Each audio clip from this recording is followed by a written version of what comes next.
Welcome back to another edition of Studio Sessions here at Houston Center for Contemporary Craft. My name is María-Elisa Heg, and I'm a curatorial fellow here.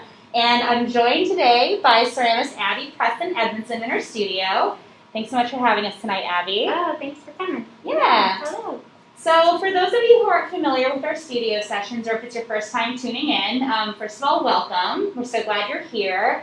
Second of all, the studio sessions are a series of informal conversations that we have here in the studio space with our resident artists. We started over the summer just to make sure that people could still engage with the artists during, the difficult times of the pandemic.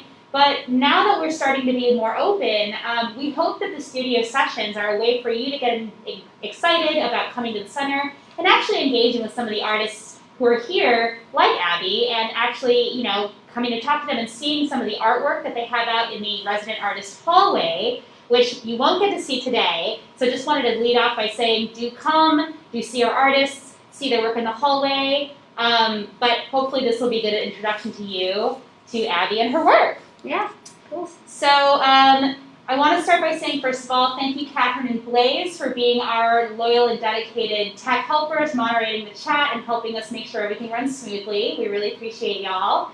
And that, secondly, audience members, as you're watching, do feel free to drop questions or comments into the chat. This is definitely something we want to hear from you about as we're going, and that there will be a Q&A session at the very end of the studio session, so do keep those questions ready to go. And so I won't waste any more time. I'll introduce Abbie here. Abbie is a graduate of Valdosta State University in Georgia. She graduated in 2009 with a BFA in ceramics and a secondary in painting. When she's not here in her studio at Houston Center for Contemporary Craft, you can find her at Studio D at Hardy and Nance Studios in downtown Houston, where she produces her line of ceramics known as Box Barrow Studios. Mm-hmm. And actually, at the very end, we'll talk a little bit about something exciting you have coming up, so stay tuned for that. But just to kick things off today, I thought it'd be good to start with a question that's just pretty straightforward. What brought you to your practice in ceramics? Yeah, so like you said, I went to school in Georgia, and honestly, I first encountered clay when I took my first ceramics class, and funny enough, I actually hated it. I was not a fan. It was mostly wheel throwing, and I just think that I was frustrated by just the technical aspect of being on the wheel. In school, I was very much just really intuitive with my art making, really wanted just to get messy, using a lot of found objects. And so sitting at the wheel for me was really difficult and very technical, and so I fought it. But I had a really wonderful professor who showed me the possibility of what clay could do. So incorporating mixed media, using paint instead of glaze, really just exploring and pushing clay to the max. And so that's when I really fell in love with clay. And it wasn't really until after school that when I moved back to Atlanta and I was working at a studio that I was able to start throwing on the wheel again, and most of that was just I didn't have a lot of space at that studio, so I had to really shift my work from sculptural installation pieces more down to functional, smaller scale, and so that's kind of where I started doing more functional pieces for the last 10 years now, which is crazy to say. Wow. Yeah. So you basically started your business out of school nearly, shortly after. Yeah, in some ways. I moved to Houston in 2012, and I was doing like a volunteer year, so I was working for a nonprofit for about a year, and I was working with the Art Project Houston, which is therapeutic art and self-empowerment programs for men and women who are currently living on the streets and experiencing homelessness. Wow. And so I was doing a lot of art with them, and so I took a good chunk of time and a break from creating my own work to really work with that community. And then I took a couple of years where I just kind of worked retail for a bit and just trying to find my way. Yeah. And so it wasn't until probably 2014, 2015 that I really started going back and finding a studio space and really investing in my work again. That's really interesting. I mean, that's a good long time to be, working on a production line. So that's really, impressive. And so I guess it kind of makes me wonder, with your trajectory from sort of resisting the wheel to like embracing its possibilities, where you're at now, especially in your studio practice, and we'll talk a little bit about maybe these differences in a minute, but do you find yourself doing, primarily wheel throwing, or are you doing like a combo of that, hand building? Like what proportions of kind of that are you doing in your clay work these days? Yeah, so when I first got to the craft center, the wheel feels very comfortable for me, and so I automatically was kind of sitting at the wheel. And actually, a good friend of mine, Nicole, who was resident artist before, hey Nicole, I think you're watching. She had come to visit me, and she really pushed me to use this time to feel really uncomfortable and to really step away from the wheel. Because that's like my safety zone, so to speak, is my bubble. I feel really good there. And so she was noticing some of the drawings, and she was like, why don't you kind of limit your time on the wheel, so maybe to like once a week or a couple of hours a week, and really try to do something else. And so I think that I had wanted to do that, but I just wasn't quite sure where to start. And actually the piece outside my studio was a catalyst for some of the work that is happening currently in the space. And I knew coming into the craft center that I wanted to talk about mental illness and the struggle of my family and me personally with depression. And so that piece and having to write those kind of vignettes, like stories, really helped open me up, I think, in a way that I was really resisting at the beginning. I was worried that I didn't want to go that deep. I didn't really want to encounter those moments.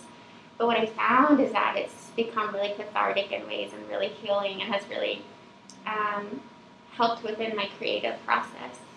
Yeah, that's really interesting. I definitely want to dive more into that in a little bit, but Abbie, you've generously agreed to offer a demo to us. So would you like to tell the audience what you'll be showing us today? Yeah. So I am still throwing at the studio, but one thing I told myself is I wanted to go larger, because most of my functional pieces that I was doing before is smaller scale, but really focused on surface. So when I came here, I started to play around with throwing large. And so I've been creating moon jars, which is a traditional Korean form. And it's basically taking two hemispheres and putting them together. And one thing that I love about that is not only the shape, but I love that it protects my wrists and my hands and my back. For throwing for so many years, I feel it in my body. And so it's a way for me to take care of my body without having to center a lot of clay at once and still get these really large vessels that are light in weight as well. So I threw like a smaller version, and I'm going to show how very quickly to put it together and kind of mend it. So, awesome. Yeah. Great. And while she's getting set up, I'm going to go ahead and move over here, and we're going to use our handy-dandy microphone to get the maximum audio experience. Yes. So yeah, I think it's a really interesting thing to hear you say that you kind of started with the wheel and it's your like resistance, and now it's your comfort place to kind of come away from. So it's cool to see you kind of showing us some of those foundational techniques. Yeah. So you're scoring the lip here. Yeah. So I start out by weighing the same exact pounds of clay. So I think these are both around 5 pounds each. And so I prep them, make sure they weigh the same, and then I throw them. And I use a measuring tool to make sure I throw to the appropriate diameter and height. So that way when I'm putting them together, they'll go together really easily. Okay. And so I just want to score and slip. And what this is doing is kind of like chewing up the clay a little bit, so that when I put slip, which is basically watered down clay, it's like a glue in a sense, it will bring those two pieces together. So the idea is to make them one piece again. And so I'm just going to score over here. And so I haven't wired off either one. So they're both still stuck to, this is a bat where you throw, and it just helps you to transport your pieces around the studio a little bit easier. Okay. And so they're still stuck to that there, so that way I can flip this one on top. Oh, so then you'll wire it after it's upside down. Yeah. Okay. So this is my really gnarly slip. You can see Nice. the mold in there, which makes it super yummy. Ooh. I might. The green color. Is that really what that is? Yeah. Oh wow. I mean, clearly it's gonna get fired anyway. So. Yeah. I really thought that was like a leftover pigment from something else. No. That's so funny. Straight up mold. I dig it. I dig it. Yeah. Getting real gnarly in here. Hey, well, having alive things in the practice, it's a cool thing. So I put slip on the bottom one, and I'm just gonna flip this over. It's stuck on there, and I'm gonna make sure I don't hit anything and crouch down.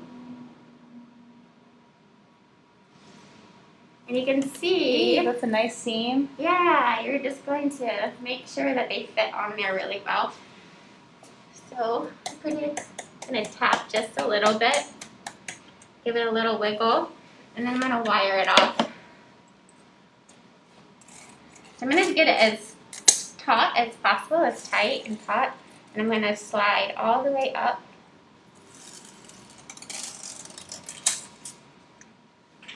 And pop that off. Wow.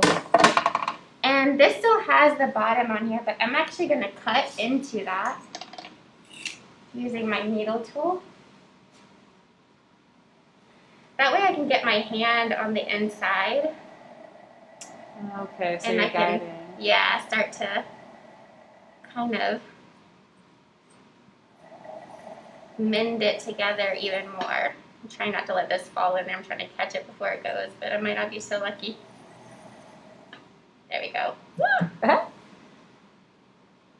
Okay. And then I'm just going to go ahead and really work this seam together. So I'm taking a serrated rib, and I'm just going to go in and really combine these two seams. So I'm kind of pulling the clay from the bottom or the top and just kind of blending the two seams together. And anytime you see a slip kind of squishing out, that's a really good sign, because it means that you really pushed it together and that it's coming together. Okay. So then also that's kind of what you're using as like to spread over. Almost cool. like maybe doing sheetrock or something. Yeah, I was going to say it's like Kind of, drywall. yeah, using that joint compound Yeah. to like really smooth it together. Yeah. You can think of it as like glue. And so right now, my inside hand is just really pushing up against that seam, and you can see the slip is coming off. And so I'm just really kind of pushing them together so they become one. And that's the whole point, is you really want it to become a whole piece again. Right. And then... So how big are you able to go with this method when you're making vessels? As big as you want. Dang. Yeah, so I've seen artists go huge. Yeah. Like so big. And I've seen artists do it too with just in one piece, which is totally doable. Sometimes though when you're coming back in, especially because what I would do after this is I would probably throw this to move this in a little bit more, because this clay is still really wet. Right. And so I could add some water to it and really pull it in. Because technically a moon jar, you want the bottom to be a bit smaller on the base and the top to be a little wider, and that's kind of what creates this really beautiful form. Mm-hmm. But I've seen people throw them all in one. I just have really bad wrists, and it's painful. Yeah. So it's really, this is an easy way for me to get these forms. Yeah. So I would just keep working the seam until I feel like it's really well connected. And even sometimes I'll just let it sit and dry for a bit because the clay's still pretty wet. And then I would come in, and because I have a good bit of clay here, I can then go in and throw a nice top to it, like one of these here. So you can have this. Sure. Do we think we can bring that up and give our viewers a closer look? That beautiful vessel. So you basically took the extra and then used it to build this rim at the top, is that right? Yeah. Wow. Yeah. So I just threw the little bit at the top in order to get that nice little rim. And I can see, I mean, the bottom and the top are, Either it's really like similar or, like a little bit of a difference. Yeah. So, like, what are the, I guess, typical or traditional uses for moon jars? Because the the ratio of the opening to the base that you were mentioning makes me think of like food storage or preserving. Yeah, I'm not 100% sure. I would imagine that because it's functional, you could use it for whatever. Yeah. For food, for a vessel of some sort.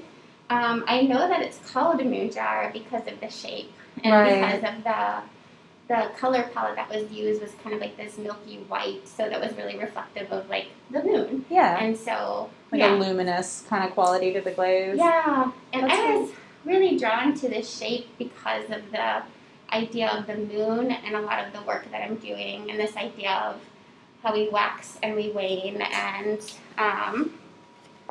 as we go through these emotions, and a lot of the work I'm doing right now is the waxing of waning of maybe depression or mental illness, and so that the shape and the idea of what the moon jar represented for me was really significant within the work that I'm currently doing. Yeah. Well, that's a really great segue, actually, and thank you so much. Yeah. That was really, fascinating to see, and also really interesting in, terms of how you're also working through this technique and, like, developing these other bodies of work. And, when we were discussing, the work that, is now hanging up outside your studio, it was really interesting to sort of reflect on how you are translating these really intangible experiences, like emotions, moments, interactions, into this way that really positions the material as a really direct analog to the experience. Mm-hmm. And I think that was really interesting because, and if y'all come to see, you'll see, you use toilet paper as a vessel, as a carrier for what you printed, this writing that you did. And then also, there's tears and mascara on it, so it clearly is a vessel for this other ephemeral quality, which is, the tears that you cry. And I think, kind of thinking about that, like, material, not literality, but, like, that really close connection to how those emotions feel is really interesting. And I thought, maybe you could tell us a little bit more about how these material explorations are bringing you into a closer contact with that process of processing and healing that you were mentioning about this whole history that you're grappling with. Yeah. So one of my favorite artists that's been really influential is Theaster Gates. Mm-hmm.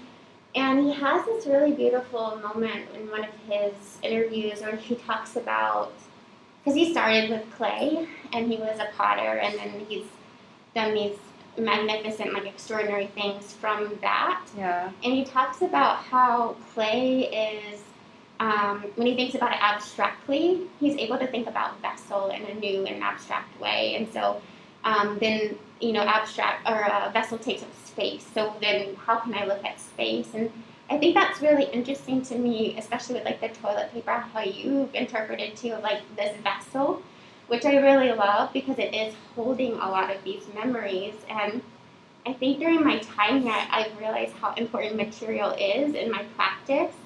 Especially, I've been really drawn to clay, paper, and charcoal. And I think there's something really interesting about the duality of how paper and clay kind of work together. So I've been thinking around how paper, if it catches fire, is destroyed. Clay, when it goes to the kiln and catches fire, it becomes almost eternal. And then charcoal is kind of what's left behind, the remains of what is left. Yeah. And so they've been really powerful for me in a way of thinking through humanity and how it shows both its fragility and its durability. And so they've been just this really interesting, like, tactile thing for me to work through in order to express these ideas. And the toilet paper, it has special meaning to me around this idea of tears and sickness, fragility. And I have a memory just growing up of we grabbed toilet paper when we wiped our tears, and my mother, who has been probably the biggest person who's understood my journey with depression because she also has dealt with it. I just remember when she had moments where she was struggling with deep sadness, there would be toilet paper on the bedside table or on the coffee table, and it would just be like, oh, today's a hard day. Today's a hard day. And so this material was a way for me to really remember and honor this journey. And so, and just like the fact that it's so fragile, and it's transparent in ways. And I was talking to someone who came by the class, and they're like, and actually toilet paper, when it gets wet, it's like clingy, it sticks to you. Yeah. I think that's really interesting. And so, yeah, I've been thinking a lot through about those materials and why I've chosen them, and like, why am I straying to toilet paper and not just working with solely clay? Yeah, I mean, I think it's such a, an interesting thing to meditate on, just as far as the ephemerality of toilet paper goes. Yeah. I mean, for you, it being sort of a signifier of, this is a hard day, this is the landscape of my life and, the life of my family at this moment. But then when it goes away, I guess the implication is like things are better. Yeah. But then when it's thrown away, the emotion, the memory, the experience still lives inside. And I think that's such an interesting thing because, no matter what, everybody has that. No matter how much you reject it, no matter how much you push away or ignore it, those things are inside and they take up real estate. Yeah. And so this idea that like and I did write about it in the label because I thought it was something that resonated, when we spoke, is that, you throw it away, it's gone. And then that's the only trace of that moment unless you're willing to process it. Mm-hmm. And this seems like this really methodical process of material leading to deeper understanding. Mm-hmm. And I think like here in your studio where we are, a lot of this stuff has gone up since that work. Yeah. And as you said, it's led you into these other places. And I would love if you would, wouldn't mind telling us a little bit about some of this work, especially, there's some pieces I think we can see here. Let me know if we can see here in the corner this piece that has in lights. It says grief with a frame. Are we able to see that in the shot? A little bit? Okay. Well, maybe you can just explain it to us, Sure. and if it's safe, I don't know if it's safe to pull it off the wall and kind of show us, but just talk a little bit about this new material explorations you've been doing. Yeah. So, Excuse me. yeah, you're good. Allergies, sorry y'all. So I've been really captivated by found materials, and so this piece over here in particular was an old light box, or not a light box, a light fixture. Mm. And so I wanted to really think through this idea of grief, and these, what I think our culture really considers dark emotions, the things that we like to tuck away and not really talk through. Especially when it comes to grief, I think we don't give people enough time to process through the loss. And it could be any type of loss. It could be a human, it could be a job, it could be a relationship. And so I started playing around with light in this way to kind of illuminate what these things are within us. And so I think with there's even a little, I don't know, you probably can't see it, but there's a little bit of toilet paper that's in front of the light, and then in front of the light is another piece of fabric that's pretty transparent, so you can still see. I was going to try something to interrupt. I'm going to try something different today, and I was going to say, since we are not necessarily able to pull that and have the folks see it, let me try this. I'm going to take a picture of it with my phone and see if it shows up for everybody. This is an experiment moment, so bear with me, and then we'll just see how that works. Studio sessions is a time for trying out new stuff. What can I say? I just want to make sure people do get the opportunity to at least get a sense of it. And again, all the more reason for you to come and see us in person. But here is, and we'll see how this goes. Can you see this image clearly? So we're having our helpful tech folks let us know if that's showing up well for everybody. You can't see the writing. So you probably can't see the writing, but you can see that glowing. So just to give you a sense of the fabric overlaying the light, which says grief, and then a piece of toilet paper under those layers. So just giving you a sense of that. And I don't know if you guys can see this. So this is before I put the fabric on. You can see the words a little bit more. Is that, no? Not so much. A little layer. A little Closer. Go that? Closer. closer. You can see it a little bit. Okay. Okay. Just a little reference for our viewers. But yeah, so you were saying, you have these different layers, this sort of transparent cloth. Yeah. And I think it's just really representative of these feelings of isolation that we feel when we go through these periods of grief, because our culture is not very sensitive to those who are dealing with the loss.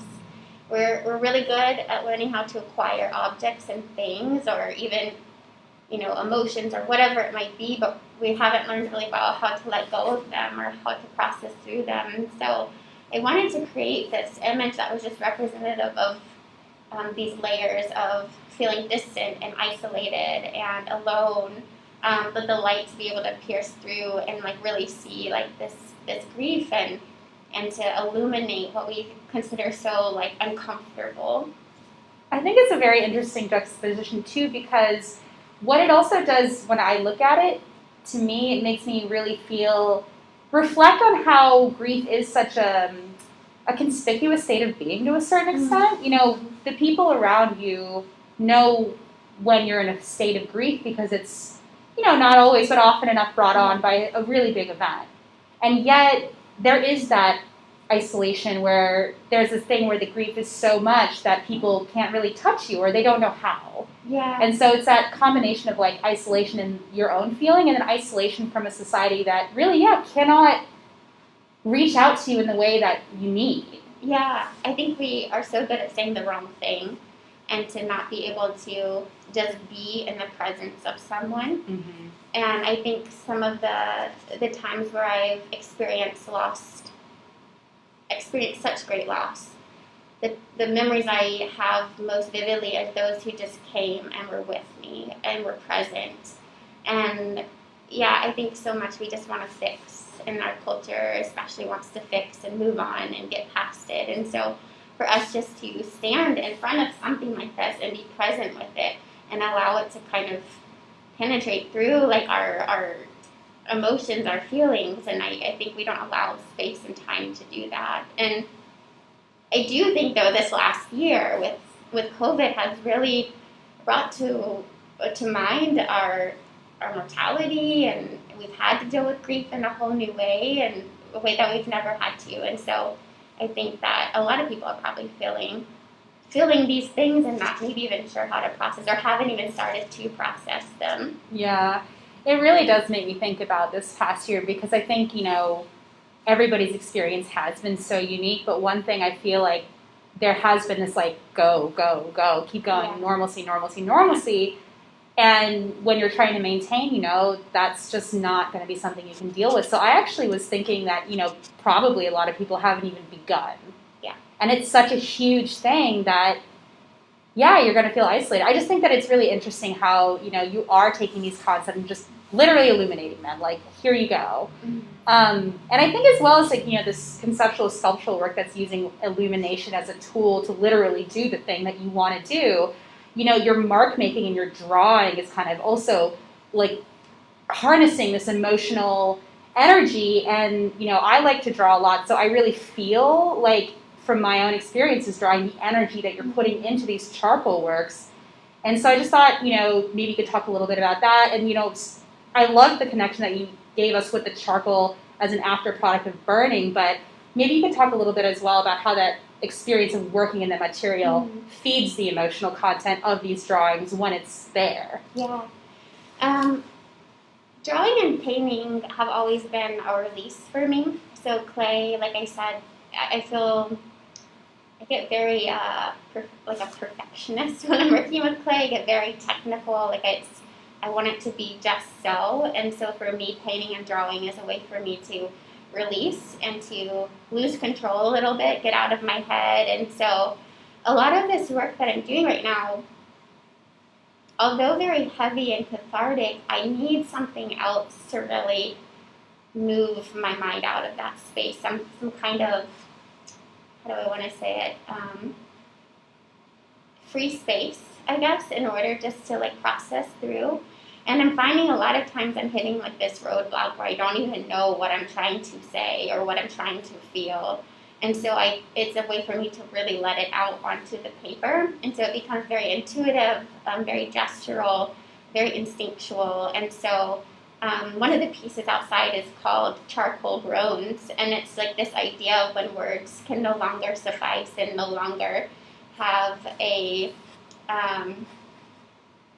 they have no, I just can't find the words, this is the release that is kind of happening, and so it becomes really emotional. Yeah.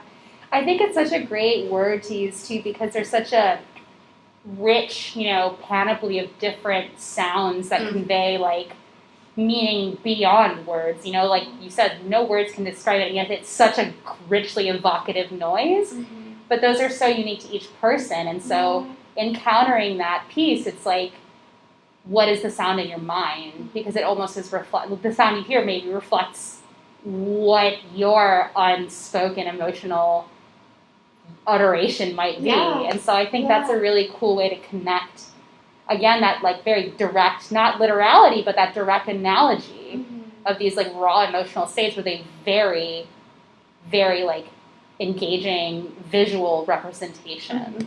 I think that's really, really cool. Yeah. It's interesting too, like even going back to the grief, like in many cultures, there's wailing and like groaning and like these physical and verbal reactions that are very much accepted and very much part of the mourning process. Whereas when we're here in America, many times when someone is grieving, it's like, oh, be quiet, give them space, like leave them alone, like let them have their space. And I just think that's really interesting, and I'm not sure if that's necessarily really helpful. I actually really think that's an interesting observation because, I come from, my dad is like an Anglo-American who comes from a culture that really values a sort of stoicism. My mom is Colombian, though, and so it's very emotionally open. And the sort of differential between like loudness or emotiveness or, too much or too little, it's a really different standard.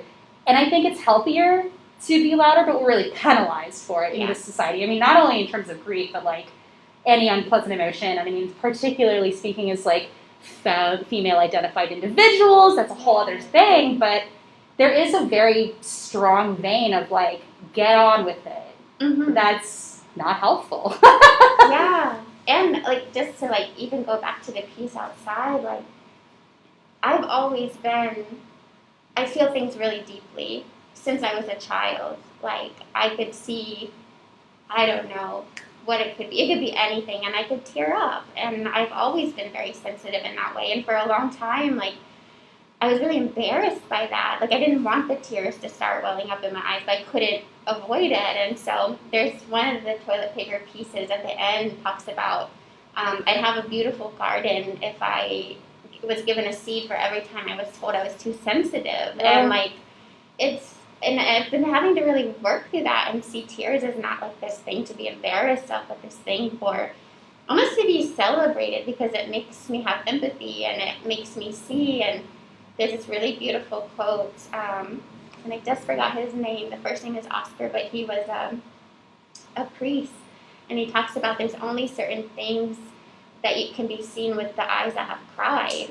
Oh, yeah. Ramirez? I can't, all of a sudden I just totally blanked on the name, but it's beautiful, and I love that quote, and it resonates with me, because I think for you to be an empath and to be able to see the human in others, you have to get in touch with that sensitive emotional side, or at least, I don't think you have to cry per se, but I think there's something to that. Yeah. I mean, insofar as you could say, trauma begets trauma, as people who don't deal with their trauma are sort of not doomed, but they tend to kind of perpetuate it, which is a horrible thing. But in that kind of context, you can kind of flip the script and say, just like as you kind of work this clay and you do these things to it and you kind of like savage it, you rip it apart and you kind of piece it together, this sort of like analogy to this like process that's like trauma, mental illness, you're going through all this really heavy emotional upheaval, but then once that piece is in the kiln, it's stronger. And I like that analogy, because really what it is like, your ability to express that vulnerability is strength. And that's just not what we're taught. And I like how clear I feel it is with your work that you're really pushing against that narrative and saying, we are the sum of our experiences, and being healthy in the now is the strong thing that we can do, as opposed to like, I'm done, I'm not talking about it, and just like looking away, Yeah, absolutely. So, I think it's really interesting work, obviously, but I know we're getting on with time, so I did want to scoot to our next section. Yeah. So one of the cool things about being here in the studio with you is not only getting to, be surrounded by your work and discuss it, but actually it's the opportunity to kind of get maybe a little more intimate picture into the things that inspire you in your studio space. So to that end, we've invited Abbie to give us a little bit of a show and tell of something in her studio that is meaningful to you or inspires you. So what are you going to be showing us today, Abbie? Yeah, so I have just a couple of things. So, like I said, a lot of the work is a recalling of loss and of the people that have been in this space with me, whether it's, working through mental illness or my mother, who also very much struggles with the same thing. And so I thought it was important for me to have pieces of them. So my grandmother, my grandfather, my mom. And the first thing is this photo of me and my mom. So I was really little, like about a year old. And my mom actually is right at the age I am right now, which I really love. So she is about 33 here, I think, give or take. And I'm 34, so within a few years. But I think back to that photo, and I've looked at it a lot during this past 3 months. And I think about, one, the foundation that she has given in the way that she recognized when I was very young, because she was also dealing with the same thing. She recognized, like, okay, my daughter is also dealing with some of this sadness, and I need to talk to her about that. But also knowing that we were about the same age in that photo, and just like the difference that it's made, like 30 years for me to speak freely about this, speak openly about my struggles with mental illness, where I recall her and my dad were scared to tell her doctor. They were scared that she would get put into a mental institution. And so, like, it's a good reminder for me for the ways that my mom has created space and time, not just for me, but for other people, to be able to share her story and given me the courage to talk through my story. And so I like having that picture in here, along with, these are some other really, my grandfather, who was super influential in creating a creative atmosphere for me. This is my sister, me. So I like to have these photos just as a memory, because my grandfather passed away several years ago.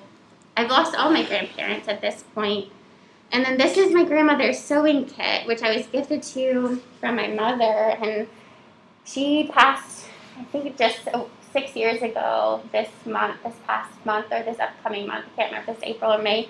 And in many ways, it feels like it just happened. And so I'm using actually a lot of the thread in some of my pieces as like a way to remember, as a way to kind of memorialize. Like, I even have her glasses, and it's been really life-giving in a way to see the buttons she collected and the thread that she wanted. I was going to say, could you show the Yeah. buttons to our viewers? I mean, it really reminds me of, it makes me feel like a very specific feeling of being a certain age at home, finding the tin with the bag of buttons.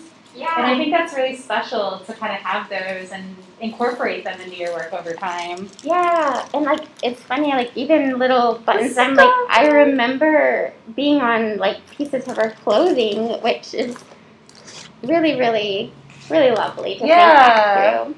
It's like really specific, this is the family button bag. Yeah, like I have this Lion King shirt or whatever. Yeah, and then super random things, just like denim patches that, I don't know, she probably patched my grandfather's, tops with like elbows, it's just almost like this little time capsule that I've really enjoyed going through and then thinking through how to incorporate into a few of my pieces. So this is really important for me, and I think the work that I'm doing right now is a way to remember and to recall and to just be in the space almost with them. Yeah. And it's been really, really really sweet. So what kind of pieces have you, like, what kind of incorporation have you been doing with this, with these buttons and stuff? Well, not so much the buttons as much, but the thread. Okay. Yeah. So this is a piece that I'm incorporating. It's actually toilet paper mache. Oh, wow. So I've been creating paper out of toilet paper. Okay. And then I've been combining it with a vessel. And so I've been tying it together with some thread from her sewing kit. And Awesome.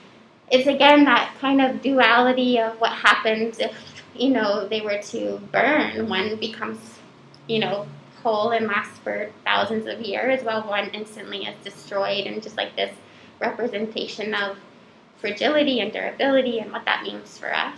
I was going to say, do you mind giving a little bit of a detail to our audience? Yeah. And while you do that, I was wondering, have you actually thought about firing this with the toilet paper dome to see what kind of surface effects that would create? Actually, I'm considering doing like a video kind of capture, like in film, of what it looks like kind of burning. That would be And cool. then maybe displaying what's left and having like the film play alongside of it. But I haven't gotten to that point yet. It's so funny because as an artist, sometimes it's really hard to catch your things on fire. And I think I've been resisting. But I think I just need to know that, it can be made again and it's part of the process. But for whatever reason, I've been putting it off. And I'm like, why am I resisting this? But it might just be because it's been made and I don't want to destroy it. I don't know. There might be something there. I mean, just not gotten to it yet. Well, I mean, this definitely, took, all of this took time and care and effort to make, but I think it's also that sort of where you're pushing yourself to kind of exit your comfort zone. You're like, I gotta step on the edge of the diving board before you do it. But I love the idea of documenting it. Mm-hmm. I think it really fits with the general theme of it's about progression. It's not linear. It's not in any particular direction. You want to be moving forward, but it's more change as an inherent factor of the process of existence, right? Yeah. And I like that could kind of be an interesting way for you to explore that, in work, life, and emotions. Your practice is definitely taking this very emotional dimension for you personally, and I wonder, are you finding that to be, healing in a way that you weren't expecting, or is there stuff that's coming up that you're oh, I wasn't really prepared for that? Overall, I really feel like it's been healing. I see a therapist regularly, and so I feel like we've worked through a lot of stuff from my childhood to my teenage years to young adult, and I'm sure there's much more work to be done, but it's been really helpful for me to work through a lot of these things that come up for me when I am experiencing a myriad of things, but deep sadness is essentially what it will be with me my whole life. Mm-hmm. And so I think in many ways, especially with the writing that's outside, it was really healing for me to kind of feel courageous enough to talk about it and put it out there. And, as soon as you do, you have this moment of vulnerability where you're like, oh my God, what did I just do? And so, but, I think one of my hopes was that this space would open dialogue for people who were to come to the craft center. And it has. I feel like I've had some really beautiful conversations around other people struggle with anxiety or depression, or they know somebody, or even suicide. And I think it's created this hopefully brave space so that people can feel like they can talk. And I've had some really wonderful conversations. And so hopefully it's not work that is just healing for me, but allowing other people to open up and to talk and share freely if they feel comfortable, of course, about their struggles. And I found that it's kind of taken down some of these barriers that we tend to place, especially when we don't know the person, So it's been, I feel very grateful and for people to have shared their stories with me. That's really powerful. I mean, the conversations in the studio are always such a valuable component, but I think, being able to, without you needing to be a therapist for anybody else, given them, like you said, that opportunity to just break down a wall, and just to speak out loud those things. And it's really brave to release those things and say, this is how I'm feeling, and I'm putting it out there. Now anybody can read it. I mean, I've done writing exercises like that, and they've been scary when I've been alone, and so this extra step it's very significant. So, I really do hope, everybody who's watching does come and checks out the installation in the hallway. And actually, now that I'm talking to the audience, I think we're about at time for audience questions. So I hope y'all have been thinking and churning out some great questions for us here in the chat. Do we have any good questions? All right, we're queuing them up. All right, we got one good question. Yeah, so Thomas Perry asks, Abbie, have you ever thought of viewing your tall vessels as urns containing grief and remembrance? So I'm just going to repeat that so we can hear it in the mic. The question was whether or not you were thinking of your tall vessels as something like urns or remembrance vessels.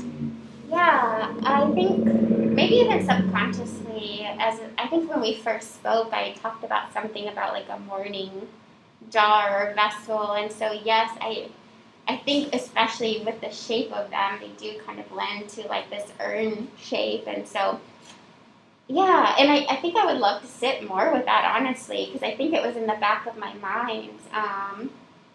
But some of the pieces out in the hallway, the toilet paper almost cascades down into some of the vessels, and so for me, it kind of represents like, oh, it's holding these like experiences or this sorrow or whatever it might be, and grief, and so yeah, in a roundabout way, yes, but I would love to think about it more literally and sit with that some more. So I'm actually really grateful that you brought that up. Yeah, that's a really good question. It makes me think too about how you're sort of inherently skirting around the material of ash, as you're working, and so what that kind of synergy could look like without literally being the thing. I'm really interested to see what you do with that. And just this little side note, because it got me thinking, how in our main gallery space, Anna Mayer's ceramics have this funeral fringe. Yeah. So as opposed to being vessels, they're decorated in the funerary style. And I think, that like mourning wear without being mourning, fringe, urns without being urns, you're kind of approaching obliquely these themes, these great large themes, and yet kind of just sliding away, on your own direction and kind of, I don't know, it's just an interesting exploration of nearness to it as a literal thing and then not being it. I just feel like you're, that's a really interesting place that your work is occupying. Yeah, and just to like go off of that, Kerry James Marshall is another favorite of mine, and he talks about allowing the work to be intelligent and like kind of this idea of like not always spoon feeding and not always just giving like this is what this is about. And I think that that's kind of also what you're kind of like directing but not fully exposing, because you want the viewer to really also have their own experience with the work. Of course, like you've put your experiences and you've put everything into it, and so you of course know exactly what it's about, and so allowing that viewer to come and experience that is important to me in the work that I'm doing. I agree. I think thematically too, with how you want to try and address these issues, it's really successful in how people are able to kind of pour themselves into it to a certain extent if they want to. Yeah. Cool. Do we have any other questions from the audience? Cool. Well, y'all keep thinking. If you have any more, do drop them in the chat. But I actually did want to circle all the way back to the early part of our conversation, and just curious, how does the practice that you're doing here at HCCC differ from Box Sparrow? I mean, they're such different entities, but kind of how does your working style differ? And what have you, enjoyed? What's been challenging to make the change? Honestly, this space has been so freeing for me. Just after right before I started here, I was really in a place of burnout, honestly, with my functional wares. I just had 2 back-to-back Etsy collaborations, and it was like full production mode from last year in March until the end of December. So almost a full year of making hundreds of pieces. And so at the end of last year, I was feeling pretty burned out, and come January of this year, I knew that I needed to switch it up, and I had I work really good under deadlines, and so I had reserved the gallery space at my personal studio at Hardy and Nance because I was like, I'm going to do a solo exhibition. Like, this is just something I need to put on the calendar to push myself, and I'm not going to let it be all functional pieces. So knowing that, I was like, okay, I need to do something different. And then I got the email from you guys asking to do a residency for 3 months. And so it was like really perfect timing. Yeah, so I was here and I was able to really push myself in ways that almost felt like I was revisiting my younger self with some of the materials, but in like a new, really honest way that I don't think I've been able to do before. I would say my work ethic is very similar to how I run my business. I have the privilege of doing this full time, whether it's my business or here, and so I'm able to come here for extended amount of time and really put the work in, and that's what I like to do, is to really just kind of sink into the work and be really present with it. And so that hasn't changed much, but yeah, I think the way I'm thinking about my work, the way that it's not the pressure to sell. I feel like sometimes with my brand, there's like this pressure to make it and know that it's going to sell, or make it and know that people are going to see it. So it's been really freeing to be like, I'm just playing. Like, this doesn't have to be seen by anybody. And so it's given me a lot of freedom in that regard to just make and be this artist that I've been really desiring to be for the last couple of years. And so I'm actually really kind of thinking through what that looks like after I leave the craft center, and how I can stay within the work that I've been doing here, while also knowing that I have responsibilities with my business that I do need to finish and keep moving forward with. So that'll be an interesting transition, but it's been a breath of fresh air to come here and make work that just feels really close to the place I'm at in my life. Yeah. So do you foresee, in addition to trying to make more time for this type of work, do you foresee this experience sort of influencing some of the things that you do in your business, or how you're making the work, or what kind of work you're making in that realm? Yeah. Honestly, I would love to really pull back from a lot of my production work. I do love creating functional pieces, and I love what I had going before I came here. But I do think it would be different, and my hope would be that it would be different in a sense of making more maybe unique, like one-of-a-kind pieces that feel more like this, one-of-a-kind piece of artwork rather than this mass production. Not that I was doing totally mass production, but what felt like to me mass production of pieces. And so I think that I would love to focus more on that. But I don't know, I'm still figuring that out, and I don't know what that looks like quite yet, but I'm hoping that I can make space for both. Yeah, that's awesome. Yeah. So just want to check in quickly with the audience. Any questions from y'all? All right, rapt attention, I like that. Well, actually, it's a great segue. Would you like to tell our audience about your upcoming exhibition at Hardy and Nance Studios? Yes. Yeah, so I will have my solo exhibition on May 1st. The opening reception is from 6 to 10 p.m., and it's called In Darkness Blooms. So a lot of the work that I have created during my residency here will be on display, including, if you don't have a chance to come by, the craft center, the piece outside will be there as well. But come here, see it. Yeah, it'll look different there because it's site specific. Yeah, so better to catch both. Just gotta and be we safe. can have a talk about it too. So, but yeah, a lot of the pieces will be there on display, and yeah, please come. You can follow me on Instagram at @BoxSparrow, and that has all the information as well about my solo exhibition too. So yeah, definitely follow on Instagram. Come to the Craft Center, check out Abbie's work, talk to Abbie, get to know her better. Really, this is such an amazing, body of work that you're putting together. It's very profound. It really touches me personally. I definitely understand some of the stuff you're talking about, and I know that it's in fact impacting people at a time when we're all super fragile, feeling vulnerable. So I think it's really wonderful that you've been doing this. And yeah, I mean, if we don't have any more audience questions, I think, we're pretty good. If nobody has any last minute things to say, I'm going to go ahead and say, I feel like it's been a wonderful conversation with you, Abbie. It's been such a pleasure getting to spend this time with you, and really looking forward to your show at Hardy and Nance. And it's been great. So thank you so much for joining today. And y'all, I'm going to really quickly, before we log off today, I want to do some really quick housekeeping. Thanks so much for tuning in.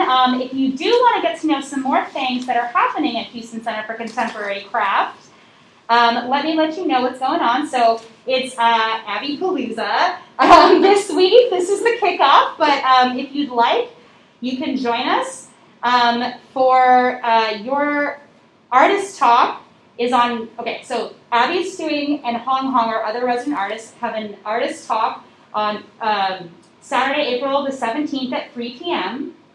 You'll also be teaching a workshop today if the weather holds, but unfortunately the registration for that is full. But do keep your eyes peeled for future workshops at Houston Center for Contemporary Craft.